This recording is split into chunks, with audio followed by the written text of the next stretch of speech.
Lockdown से पहले गीता के घर का नजारा कुछ ऐसा था कि रोहन ऑफिस जाता था और शिविन स्कूल।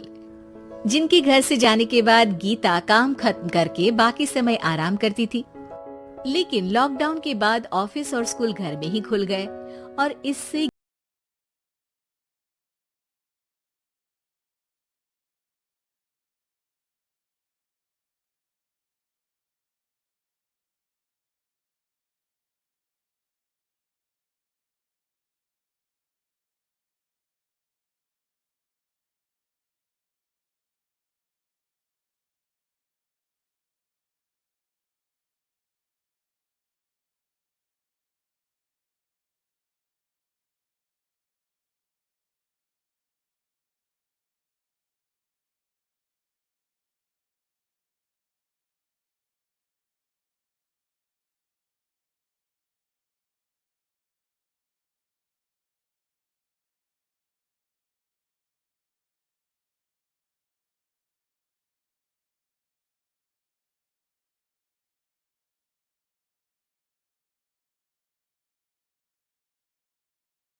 गरीब हूँ, मैं गरीब हूँ।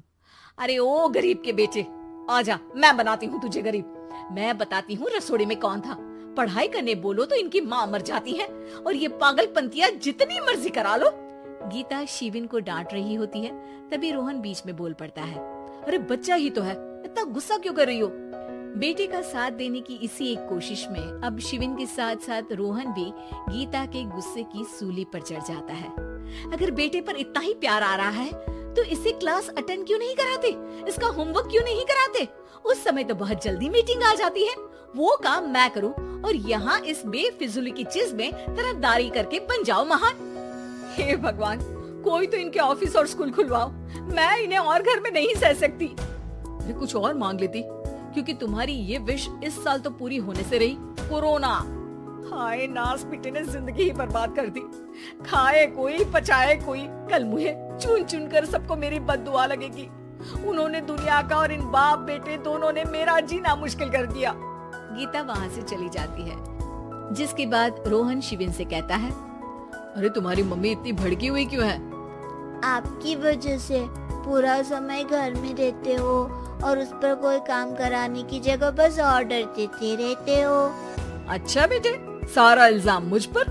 पूरा दिन तो वो तुम पर ही चिल्लाती है। हाँ, मतलब दोनों का 50-50 है, कुछ करना पड़ेगा। वो कहते ना, make the best out of worst. I have an idea.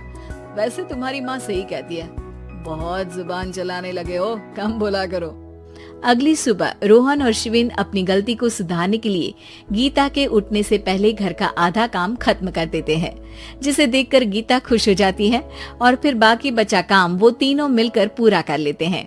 जिसके बाद अब वो सब मिल बांट कर हर काम में एक दूसरे की मदद करते हुए लॉकडाउन का मजा लेने लगते हैं।